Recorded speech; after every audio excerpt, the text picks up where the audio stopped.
Good.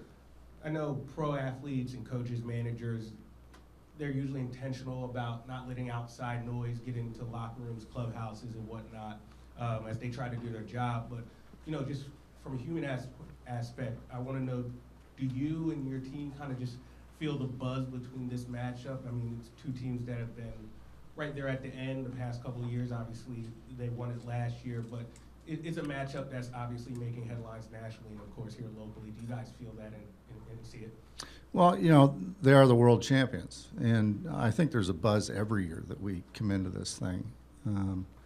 Is there more this year? I don't know, because we haven't really dealt with anything yet. But as the series goes on, I think the buzz will increase. But I think both these clubs are really matched up well. Good starting pitching, got a lot of thump in both lineups, and very veteran groups. So I think they'll be able to handle it.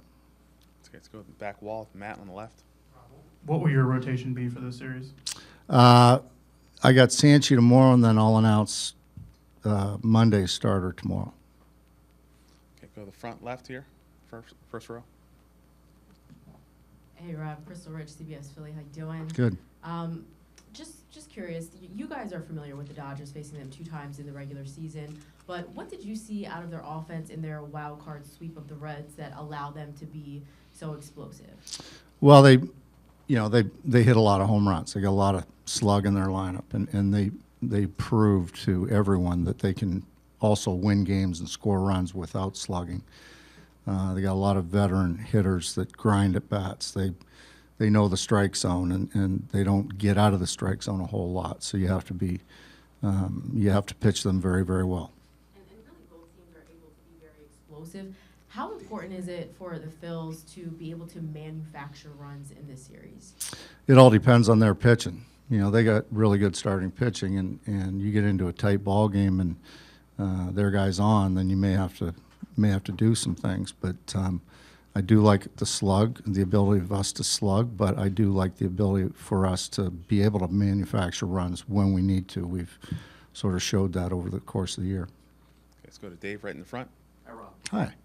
How much do you think you guys learned from facing Shohei the first time? And a second part to that, how much did Christopher learn from the last time he faced the Dodgers? Yeah, it's a good question. I don't know exactly how much. I can't put a number on it, but I do think it helps when you see an opponent, whether it's a pitcher seeing another offense or an offense seeing another pitcher. I think it helps everybody, and that's when you have to make adjustments. Go to Grace right on your left, right in the front. Rob, your first series against the Dodgers started 6 months ago tomorrow. How do you weight that series in your game planning versus the one that happened about 3 weeks ago? Oh, it's way more about the one 3 weeks ago. And then just watching them in the wild card series and watching them coming down the stretch, I think that's what you base it off of, what happened 6 months ago. I mean, the teams are a little bit different than they are now. So, yeah, I'm basing it more off of the last series. Okay, let's go to Devin, the front on the left there. Hi, Rob. So this is a position you guys have been in before. You guys had the few days off last season as well. What have you done differently going into this NLDS to kind of make sure the guys' mindset is ready to go come game time tomorrow? Well, it's really, I think the mindset's going to be, I mean, they're highly motivated, so I'm not really worried about that. It's more about the physical part of it. We did more velocity training, more breaking ball training, trying to really focusing in on controlling the strike zone. And I think the inter-squad game the other night did a lot for us with having 31,000 people here. I think it was a lot more game-like than anything else that we could produce. Okay, go to Tim, front Hi, right. Rob. Will you go 14 position players and 12 pitchers for this round? The roster will be out tomorrow. Okay, let's go Paul on the left in the middle there. Rob, I know you said you're not going to announce the rotation until tomorrow, but just as far as evaluating potentially starting 3 straight lefties against a team, are Luzardo and Sanchez different enough from Suarez that makes that a little more comfortable for you if it comes to that? You mean Luzardo and Sanchi are different? Yeah, a little bit different style. Yeah. Suarez enough so that it's Yeah, they not are. considered Yeah. the same.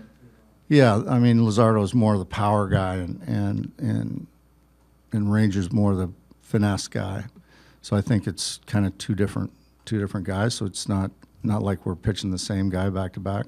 So I'm comfortable with that, if that's what we do. Let's go to Anthony right in the middle.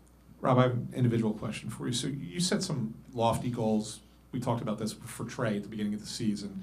And while he didn't reach those numbers, he still had an excellent year. Looking back at it, even though were you trying to set targets that even though they weren't attainable, was creating a certain mindset or approach that actually ultimately worked for him? Yeah, I think whenever you have goals, you overdo it a little bit and just keep that carrot out there for him. And Trey had a heck of a year, and he did pretty much exactly what we need him to do, and he got it done. And consequently, he scored a lot of runs. Our ball club scored a lot of runs. Schwarber has all these RBIs just because Trey's on base a little bit more. So it really worked out well. Let's go to Matt on the left, on the wall. How critical do you think it'll be to push their starting pitchers out of the game as early as you can, but also how do you make sure you're not too passive when you're trying to build up their pitch count maybe early in the games? Yeah, that's that balance there, and that's a good question. I think our goal, doesn't matter who we're facing, is try to get the starter out of the game as soon as we can. So that's really what our game plan is.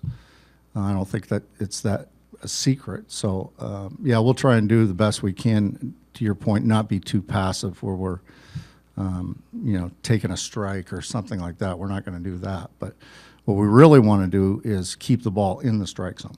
That's really the goal. If you can do that, you'll build pitch counts. Let's go to the sixth row on the right. Go. Yep. Right here. You talk about Shohei a little bit. Also, you're gonna face Shohei as pitcher tomorrow. Mhm. So, what you have seen and what you saw him a couple weeks ago?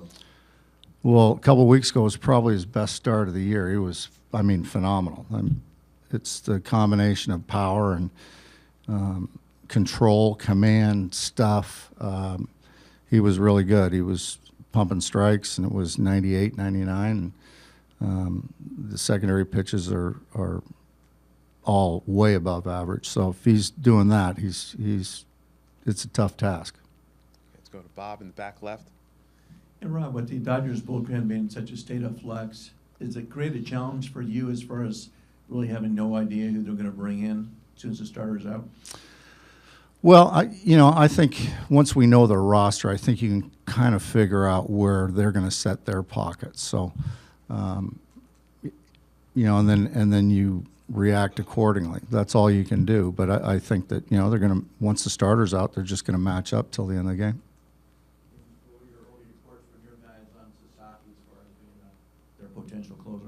Really good. It's power. It's basically fastball split. We heard about he's coming up with a cutter, but to our eyes, we haven't seen that yet. So he's going to come right after you, and it's a big arm for a short period of time.